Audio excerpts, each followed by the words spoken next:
আমি এক মধ্যবিত্ত পরিবারের ছেলে। আমি স্বপ্ন দেখি দিন রাত্রি ছলে। কষ্টের মধ্যে কাটে আমার জীবন, বাস্তবে লড়াই করে চলতে হয় তখন। রোদ ঝড় বৃষ্টিতে কাজ করতে হয় দিব্যিতে। দুঃখ কষ্ট করে আমাদেরকে বাঁচতে হয় এই পৃথিবীতে। মনটা ভারী, পকেট খালি, বুকে চাপা কান্না। শুধু অভাব তাদের স্বভাব ভালো, সুখের দেখা দেয় না। পরিবারের অভাব যখন দরজা দিয়ে আসে, আটকে উঠি তখন আমি দুঃখ কষ্টের সাথে। চিন্তাগুলো জমাট বাঁধে দারিদ্রতার অভাবে, কষ্ট করে বাঁচতে পারা মধ্যবিত্তের স্বভাবে। রোজ রোদে দেহ পড়ে, আগুনে পড়ে হাত, দুঃখ কষ্টে আটকে থাকে মধ্যবিত্তের ভাত।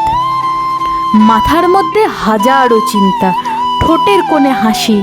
হ্যাঁ, আমরা মধ্যবিত্ত, অল্পতে সন্তুষ্ট থাকি।